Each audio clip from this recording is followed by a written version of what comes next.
Well, hello, and welcome to this special edition of Under the Umbrella. Today we are doing our Christmas episode, and today we are going to be talking to who else? Santa Claus. So whether you've been naughty or nice, today Santa has made the trip from the North Pole to spend some time with us here and to answer as many possible questions that you may have. And I mean, most folks, Santa, thank you for joining us today, don't have the opportunity to spend 24 minutes talking to Santa Claus. Oh, it's Santa's pleasure, Miss Melissa. I just love visiting with people and talking to the children. So thank you so much for allowing me the opportunity. Yes, it's such a busy season. So, and on this show, we typically talk something about the weather. So, some of these questions will be a little bit different than what kids typically ask you, but we'll get to some of those typical questions as well. But let's start with first, what's it like to live at the North Pole? Oh, it's so magical. It's so wonderful. You would have to visit to believe it, but you go down the main street. You got the Christmas lights all over. You got the Christmas trees decorated with icicles and rubies and ribbons of borealis, and it is just so beautiful. It just lights up the whole city. You'll have the toy shop. It's up on one area there, and it's quite quaint. And then you got the stables for the reindeer, and you got the toy shop in the Santa's and Mrs. Claus's house. So it's just a wonderful community. You'll see the elves. They'll be ice skating. They'll be playing ice hockey over there. The reindeer will be doing their reindeer games. So it's just, well, might even see a snowman going by on an icicle or something like that. But it's just a fun place. It sounds like it. So, this time of the year, too, like it's dark. Morning till night there at the North Pole. So you must have the Christmas lights on the entire time. Oh, yes, indeed. It's really, actually, it might be a little brighter come December because all the excitement, all the Christmas magic, those borealis lights, they light up real big. And I think you weather people have a name for that. And you can see those lights all over the Northern Hemisphere at times. And it's just beautiful to see. And it just lights up the whole North Pole. That sounds beautiful. I think a lot of folks would love to be there. So let's talk about like Christmas Eve night. You are traveling through multiple time zones across the entire world. And how do you prepare yourself and the reindeer to go through all of these different types of weather? Like, do you stay in your winter weather gear even when you go into the tropical climates? Well. That's a very good question. We train all year for Christmas Eve, and of course the reindeer, they do their reindeer games, and Santa, he'll be drinking his chocolate milk and eating cookies and working up on that skill.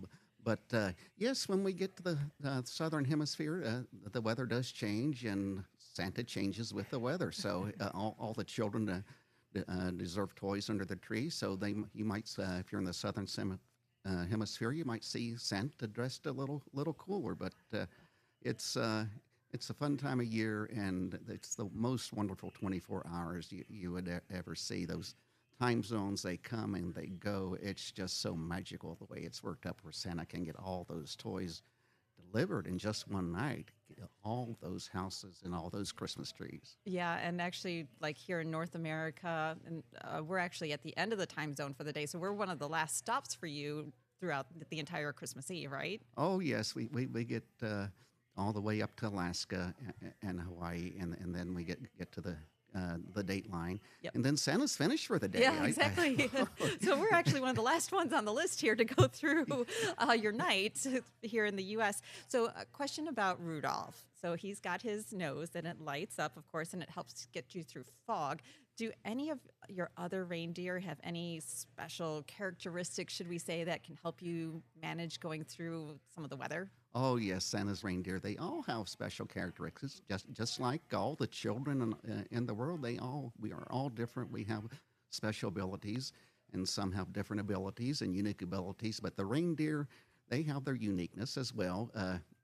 Dasher, he's the fastest, and Prancer, well, she is just a high stepper and proud, and Dancer, she is smooth on her feet and very smooth, and Vixen, well, let me tell you about Vixen.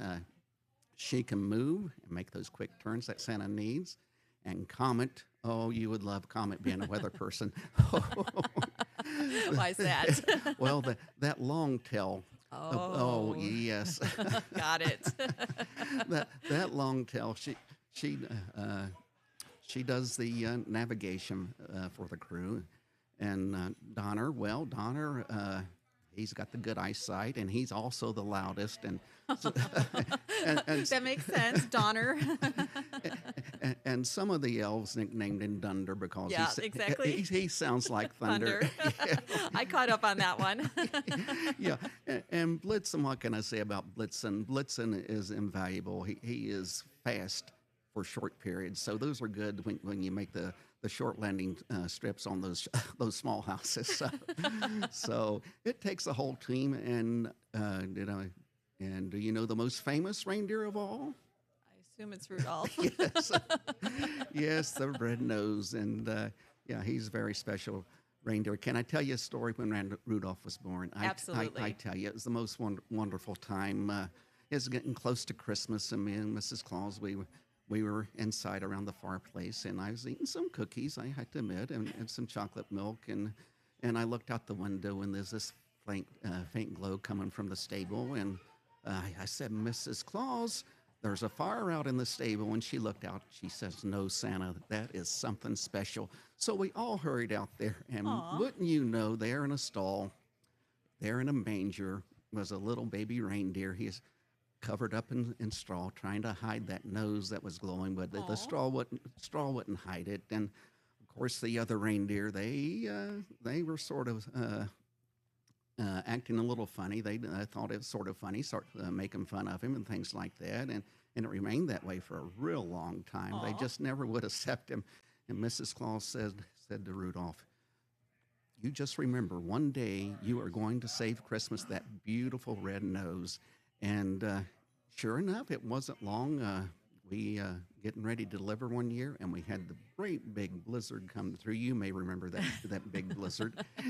Well, I know I've been through several blizzards, but I'm sure you've been through a lot more than I have. Yeah, yes, of course, And so I said, Mrs. Claus, are we going to have to cancel Christmas this year?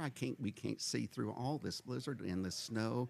And wouldn't you know, there coming through the snow was this bright red light. Aw. And it was Rudolph. And I said, Rudolph, with your nose so bright, can you guide our sleigh tonight? And that nose lit up. You wouldn't believe it. And he saved Christmas, right? Saved Christmas that year. And the reindeer, they accepted it after that. They let him play the reindeer games. Aw. And he became quite a leader. I'm sure he did, and he still is leading the sleigh, I assume, right now. Oh, yes, you bet.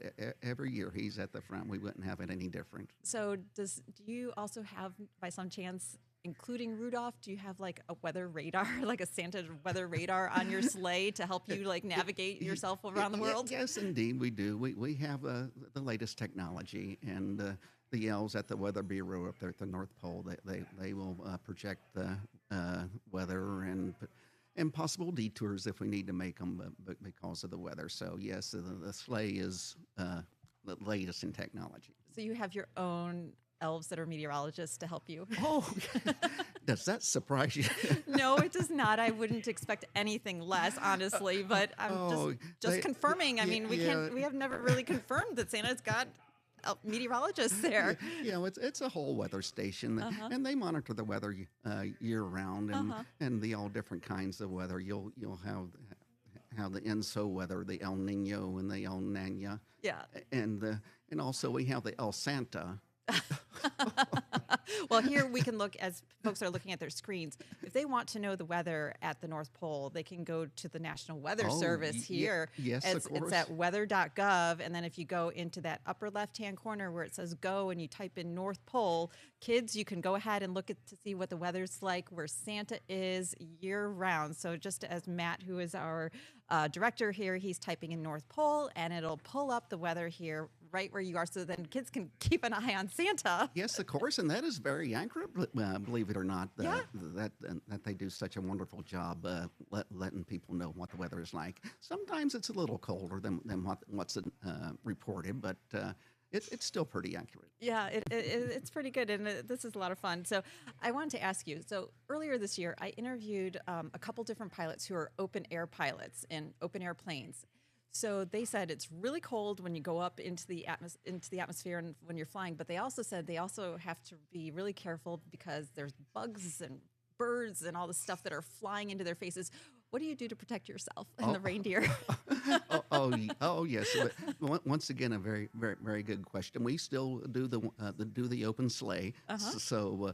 but we have sort of like a magical shield around it, Okay. and it sort of reflects the cold weather, the bugs, and things like that. And the reindeer, their coats are a little heavier this time of year, right around Christmas, so they do fine. And yes, it's uh, weather is not a problem. And then when we get to the southern climates, we let down the windows, and it's just a wonderful trip.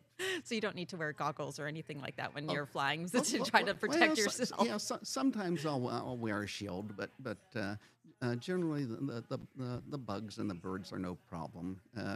Well, sometimes. Well, when we fly across Canada, we have the geese. Yeah. There's a lot of those geese, right? Yeah, and I don't know who surprised most, the reindeer or the geese, but Santa will fly up to them, and they'll honk, and Santa will blow a horn back, and then Aw. then Santa goes his way, they go their way, and of course their leader he'll wave with a wing, but yeah, it's fun. Look forward to seeing them every year as well. Wow, that sounds like a lot of fun. We are going to take a short break, and when we come back, we are going to continue this edition of Under the Umbrella with Santa Claus. We'll be right back.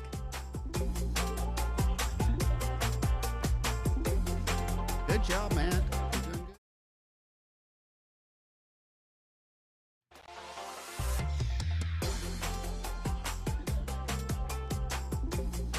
Hello, and welcome back to this special edition of Under the Umbrella. Today, we are talking to none other than Santa Claus, who made the trip down from the North Pole and is spending this time with us on Under the Umbrella today. And Santa, in the first half, you mentioned quite often you like to eat cookies and milk, and you mentioned chocolate milk even. Oh yes. What kind of cookies are your favorite? Oh yes. Uh, Santa, of course, he likes the chocolate chip cookies Uh-huh. with the ooey gooey inside, but and he likes the snickerdoodle. And I say that because I just like saying snickerdoodle. But actually, all the cookies, the round cookies, I particularly like, and the homemade cookies I like as well as the store bought cookies. So I haven't seen a cookie yet that I don't like. So Okay. yes, What and about the reindeer? Is it oh, just carrots for them, or do they like other vegetables or other okay, things? yeah, carrots. The reindeer love their vegetables and carrots, and they like hay on occasion and oats. A lot of children will make reindeer feed, and they'll leave them out in the yard, and the reindeer are very appreciative of that, and they'll leave carrots uh, along with a cookie and a glass of milk for Santa Claus. Don't forget the cookies. and and of course they love those little curly things, candy canes. Oh, Oh, look at that. yes, Well, yes. here I've got some candy canes right here with Yes, me. yes. So, yep, I've got We try those. to keep them out of the candy canes. They get a little jumpy. Too much sugar for them, especially when they're so busy on on It Christmas sure Eve. is. It sure is. Yeah. So, let's talk about some of the questions that you see children every year, like all the time. Let's talk about some of the questions that they like to ask you. Like, I'm sure one of the biggest ones that they try to ask you is whether or not they are on the naughty or the nice list. And I'm sure some kids are kind of sheepish when they come up and ask you. Yeah. Yes. Of course. You are right. That is probably one of the most common questions I get asked. And when they come up and ask that, I say, "Well, what do you think?"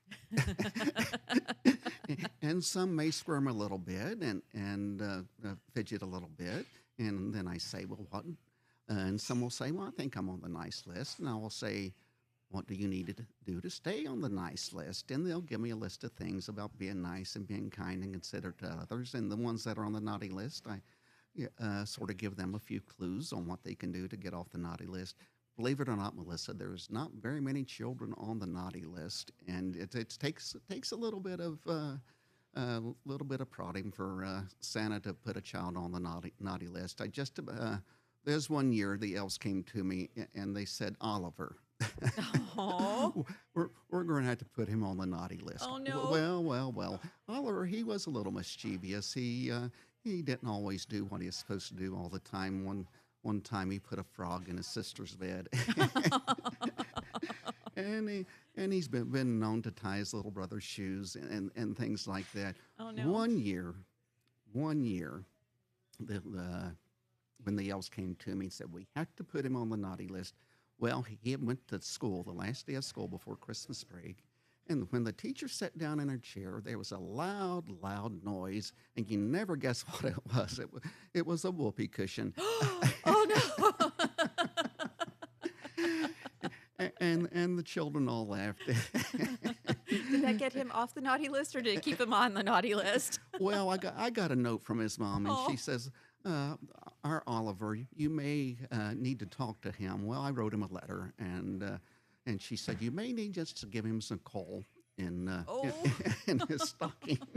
So you have given out coal, huh? Oh yes, Santa gives coal, and that's not a bad thing. Because coal's a wonderful mineral. It heats homes, it heats boilers. At one time it was the fuel for freight trains, and that ran on steam, and and the fireplaces that it warms people's home with. So I wrote Oliver a little note on the piece of coal I gave to him, and I said, my dearest Oliver. And that's the way I'll address a child, is dearest, when I really want to get their attention. And I said, and when he opened that stocking and saw the coal, he was so disappointed and perplexed. And then he looked at the letter, and then he started to understand. I said, Oliver, coal is a wonderful thing. Christmas is like giving and sharing from your heart. I said that coal is a reminder of the warmth that it gives out, so you can share love and joy and caring with your family and friends. And a light clicked on. He knew that he needed to change, and he changed, and he just changed into a different person. And so when children get coal in their stocking, they need to remember they just need to be a little kinder and more caring and more giving, because it's really not about getting. Christmas is about caring, sharing, and giving. That is a wonderful way to look at it. And I'm sure Oliver has been on the nice list ever since that Oh, year. indeed he has. This yes. was a big learning lesson for him, I'm sure. It was. So you mentioned you wrote a letter to Oliver. What can kids do to write letters to you? Oh yes. Do you take letters year round? Oh yes, Santa takes letters year round, and it's not a real long address. Can I give it on the air here? Absolutely. It's Santa Claus, North Pole. Okay. Just like what your title says under your name here that we have for you. It's Santa Yes. Claus, North Pole. Yeah, just address it to North Pole, and we have a mail room up there that keeps track of all the letters, and we'll file them in the different slots, and that gives us some kind of idea on what kind of toys to work on that year, and what will be popular for the year. So yes, it's important that the children write letters to Santa. Well, for one thing, it keeps the spirit alive, the spirit of Christmas, and then of course Santa, he can get an idea of what the children are asking for. What about if you don't have a stamp? Oh, believe it or not, that's one thing the post office will deliver. They will deliver the letter to Santa without a stamp. So Okay. just put a little heart up there where the stamp's supposed to go. Aw. And, Do you accept emails? yes, Santa does accept email, all kinds of mail. So yes, get a hold of Santa any way you'd like, and let Santa know what you'd like, or it may be a request for someone else. You may say, I see someone in need over here. They would really, they need a home. They need a meal. They need some clothes. And so we address those needs as well. So what do kids typically give you a toy list, or are they asking for other things like clothing or something for somebody else? What's most common? Some of the children will ask things for someone else, and they'll just ask for peace and happiness and joy, and that is wonderful. But the children, they always like the old-fashioned toys, the Legos, the Hot Wheels, and popular is the Stuffies, the Labubu, and The little boo-boos. Yeah, those were one of the hot toys this year. yes, of course, and then some of the children they will ask for big toys, a PlayStation 5 and things like that, and I sort of talk to them and I say, well, that would be a nice gift, but is that what you really want? Wouldn't you like something that would grow your mind and that you could play with your brother and sister with, and that that would get you outside and playing away from the screen? So I will usually talk them into something else. Yeah, definitely technological challenges with the toys. A lot of kids some kids don't even play with toys really much anymore just because of technology. All they want is the iPad. That must be kind of difficult. It's difficult for the children, and Santa Yeah. feels for those children, but he tries to interject where he can to try to get the children pointed in the right direction. hmm So I have another weather question for you. Is winter your favorite season? Or do you like to vacation somewhere else, like where it's not so cold? Or Well, what do you like? Mrs. C, she always insists that we vacation in a warm climate, but but the North Pole, I love the cold, I love the snow, and yes, the weather that I love year round. Just and it's not that bad. It's cold, but it's bright and it's crisp, and it's just a wonderful place to be. And do you have a crew of elves that will clear the snow for you if you need Oh, to, like oh, you're walking paths and stuff in and around town? yeah, yes, we got the elves, and they'll ride on those snow shovels, believe it or not. And they are just fun loving. They think they're playing and having fun, but they're actually clearing the streets and things like that. And they'll have a snowball fight. I was going to say, how many times do you have to break up a snowball fight with the elves up there? Maybe the reindeer even get involved in it too. Well, the reindeer do their games, and the elves, they do their games, and then the elves a lot of times will throw snowballs at Santa, and that's when he has to get on to them. But it's all in fun, and they do it all in fun. So it's just a wonderful time of year to be up there at the North Pole. It sounds like a lot of fun. Anything that you can give, like any hints or advice that you can give to kids before your arrival here on Christmas Eve? Well, yes, Santa will not come if you're still awake, if you're still up. Yep. So Santa encourages you to go to bed early. Now, there's a possibility in the middle of the night if you hear a little ringing. Uh, it might mean that Santa is in the house, and you could come to the living room where the tree is, and you could see Santa and visit with Santa, and have some cookies and milk with Santa. So that would be a special treat. So yes, that's the advice. Go to bed and hope and listen for those bells. All right. Well, thank you very much, Santa Claus. It was a pleasure to have you on this edition of Under the Umbrella. I'm sure everybody really enjoyed listening to everything that you had to say, and you answered so many questions. Santa's pleasure. Thank you very much, and thank you for enjoying And or Merry, being with. yeah, and, Yeah. Merry Christmas, everybody. Merry Christmas. Merry Christmas to all. Merry Christmas, and I hope you enjoyed this edition of Under the Umbrella. You can always email me at undertheumbrella@wdtn.com if you have another topic.